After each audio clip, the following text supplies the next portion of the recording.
Pause the video and read the disclaimer, please. Usual stuff, entertainment purposes only. I'm not a financial advisor. Trading is risky and you're going to lose all your money, so don't do it. We're just here having a laugh. Right, substance. That said, this video assumes at least basic... Important to state that I'm not reinventing the wheel here. There's no magic, there's no voodoo, nothing. This is a support resistance setup at its core, as you'll see. And what I'm arguing is essentially that all these technical setups that you see listed, over under, QM, reclaim, deviation, they all follow the same line of logic, which is they're essentially focused or based on the fact where support is broken and then it fails to turn to resistance, or where resistance is broken and it fails to turn to support. I'd say that's the kind of thread running through all of these setups, okay? And so I've called that SR flip failure, which is what it is. And clean double close is simply how I personally trade that type of structure. So each setup has its own nuance. I found a way that works for me, which applies the same logic of support resistance failing to flip, and that's what I'm sharing with you today. In terms of how I came across it, it was in the wilderness. This yogi told me to follow him into a... Nah, it's fucking bullshit. Look, as with many setups, I learned or came across it or started investigating it by virtue of losing money and losing trades. Thank God for trading journals. So the two things that were happening were that, first of all, levels that I thought were washed still worked really well, just without me. So I'd have, let's say, a level of support delineated, price would close through it, I think, shit, my level's gone, and then price would close above it, and I think, okay, it wasn't a level in the first place, and that looked like it was a washed level, but it really wasn't, you know, there was something more nuanced going on. And the second thing is that I was looking at my SR flip losing trades and trying to find a way to make money in the other direction, because the move was often really violent, right? Let's say there's a broken resistance level, I'm trying to buy it on the retest, and when it comes back, not only does it stop me out, but the move that follows is bloody enormous, right? And so I was trying to capture some of that to see if I could still mitigate my SR flip loss when the level fails, as opposed to just having to watch in agony as the market shits while I was trying to buy, okay? As with anything, context matters.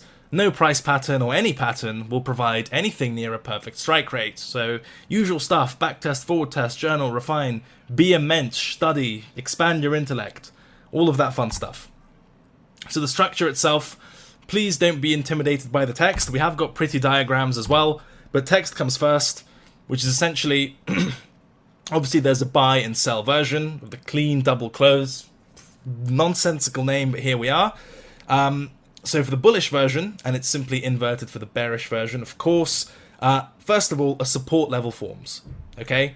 Next, price closes below the level, and then when price next trades to the level, be it immediately or after some time and space, it closes above it impulsively, which is a very crucial element.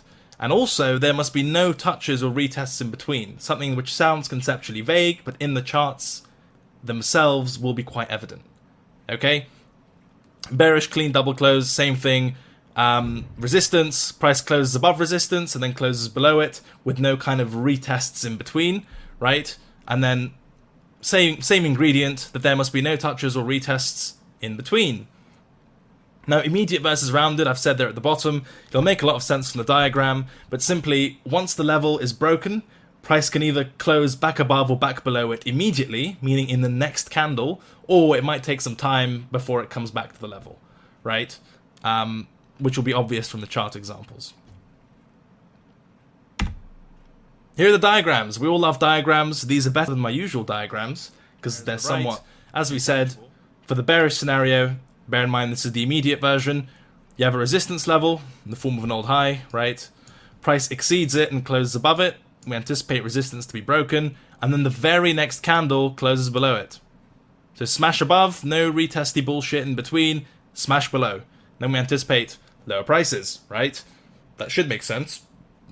Now, the same bearish setup except rounded, conceptually it's very similar, that you have price closing above the level and then closing below the level, the only difference being there's some price action between the first close through and the second close through.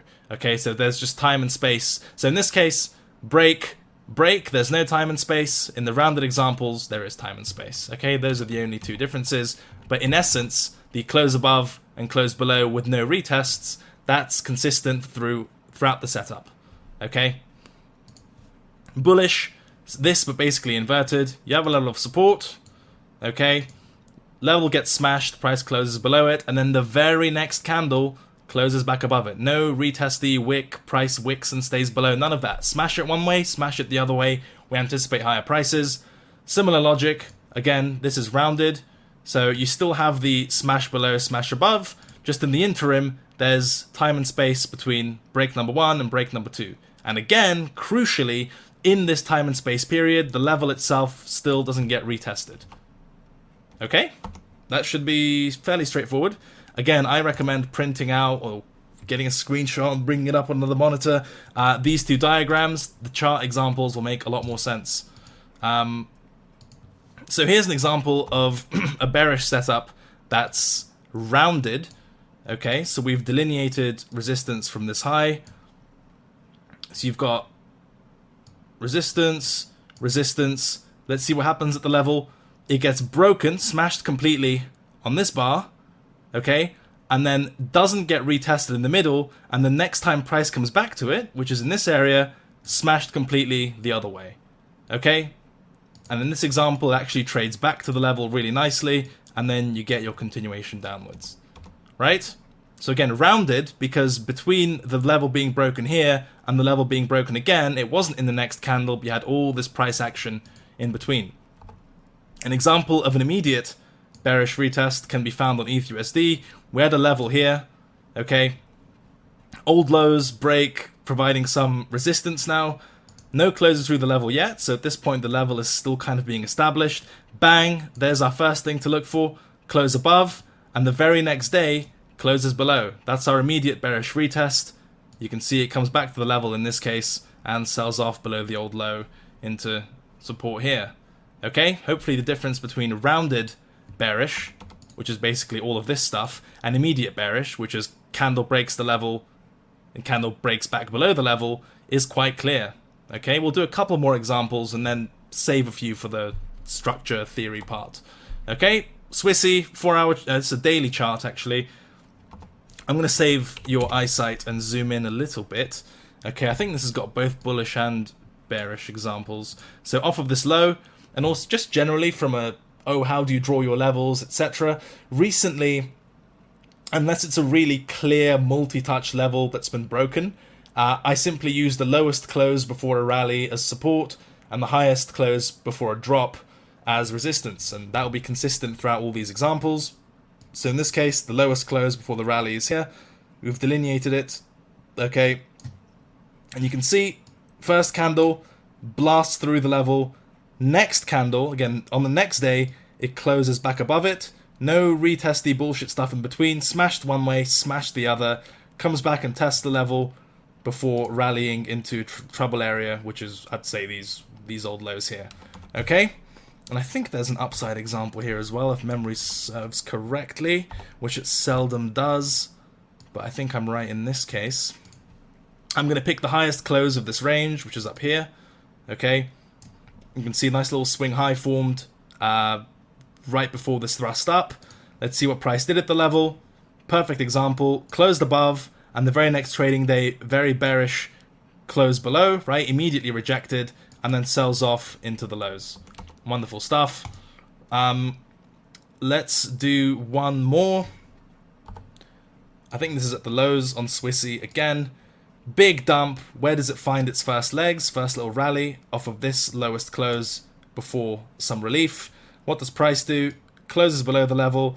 Next day closes above with a nice long tail, and then trends up into, well, I mean, you probably wouldn't have held it to here, obviously. But the bottoming formation very much works. And as you notice, trading this type of setup, though we will cover entry triggers, if you were waiting for the inverted head and shoulders type thing, you know, like a retest here, you don't get it. But as we'll study with the entry triggers that I use for this setup, you could have very much had a trade following these parameters. Okay? This isn't the best example. I'll push it to the back if we can avoid it, but we'll see. And then we'll do one more with Euro, and we will reuse some of these to explain stop placement and other stuff. But again, area of support, I'm going to use the lowest close for this rally. okay? Lowest close before the rally. Again, level gets smashed one way, level gets smashed the other way. No funny business. Trades up and clears out the range high. Okay? And that's the kind of stuff we're dealing with. And there's some spectacular examples left, but we'll have a look at those later, right? So hopefully you're somewhat familiar with the setup. The difference between immediate and rounded as well. If you're not, that's fine. I suggest you replay this bit, print out the diagrams and all that fun stuff, whatever you need from a pedagogical point of view. But let's cover some more nuance. So in terms of structure, the level must be cleanly broken both ways, sure, but especially we like to pay special attention to the second break. Because the second breaks, you know, if a support level breaks, you think, okay, that's bearish. But when it gets back above the support, that's the candle, if you will, that we're interested in. Because if it is a trap, we want to see evidence of buying. We want to see evidence that people shorting the retest of it are going to feel heat, that they're going to feel squeezed. So the second break is both where the entry trigger forms and also the candle that we really want to see, be indicative of future direction. So the minimum requirement is the candle close itself, but ideally the second close is impulsive, clean, you just don't ask any questions, right? Secondly, there must be no retest, wick, interaction of any kind between break 1 and break 2. Okay, so it's very simple. It breaks one way and then it breaks back. If it retests the level and kind of, does something like, I don't know, let's delineate this as a level of support. Okay, you've got support, and then it gets smashed. If it does something like this, like, comes into the level, finds a bit of a reaction, fumbles about, and then breaks up, this invalidates the trade setup for our purposes. For our purposes, it needs to be smashed one way and then smashed the other way, right? No retest, no reaction at the level itself. We need clean breaks in both directions, okay? So, as I say, other setups may accommodate for it. I don't in this setup, but it makes it a lot easier to identify, trade, track. It removes a bunch of discretion. I found it works really well. Okay, and also I've noticed just observationally, it's kept me out of a lot of bad trades where it's kind of fumbled around the level and chopped up. Those don't tend to work as well, in my experience, as the examples we're using where it's a clean break either way. Okay, so the question is one variant better than the others? And by variant, I mean immediate versus rounded. The answer is not decisively, though I could use a couple hundred trades to get a more, empirical answer to that, and also context matters. I'd say that just purely theoretically, the immediate setup is more of a false break, because if it's, it's an immediate rejection at the level, buyers are not willing to accept price above that resistance for even like a trading day, for example, and very indicative of a trap. Whereas with the rounded retest, where price can actually, make some time and space between break number 1 and break number 2, it's more of an SR flip failure style setup.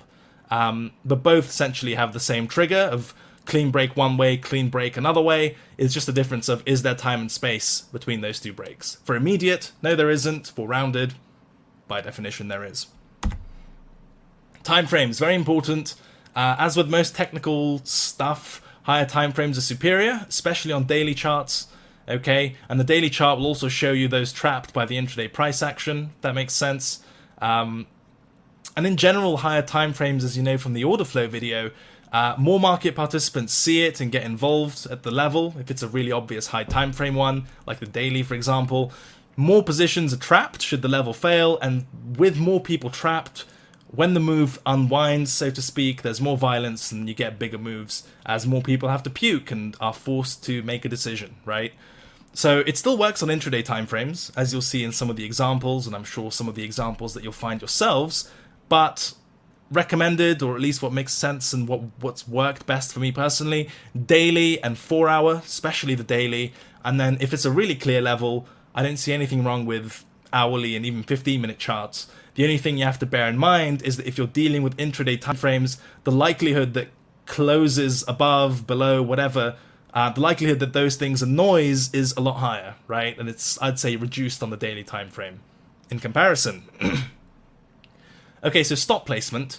I'd say you essentially have two options, and we'll cover entry triggers next. But you have two options for stop placement. In hindsight, I really should have done entry triggers first, but let's go with it.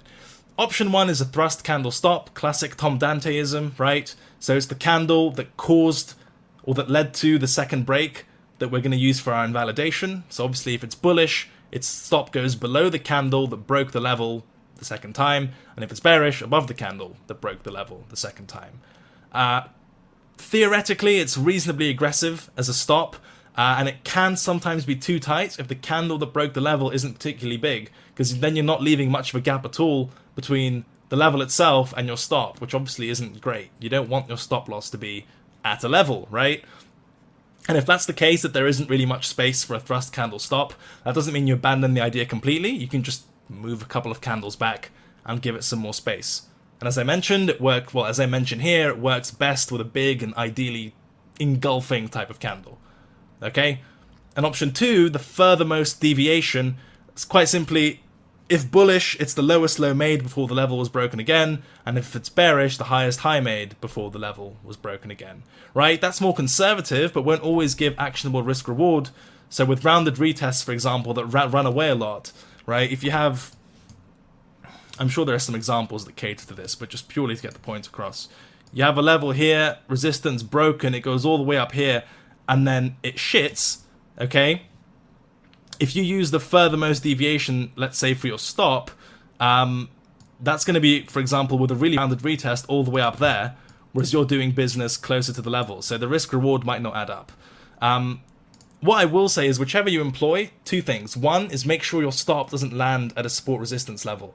Always check that. What I recommend doing is anytime you're about to put a stop loss order in, get a clean chart, put your stop loss level as a level on the chart and see if you're stopping out into support or stopping out into resistance, whatever. If you are, move it, because that's not where you want to stop out, right? And secondly, while it may seem like a complicated and nuanced decision, which kind of stop do I use, context will usually dictate which is more appropriate. Examples, okay? So with this Euro USD example, remember the level came from this highest close, okay? It was broken by this candle here, so you'd use a thrust candle stop above the high that broke the level, okay?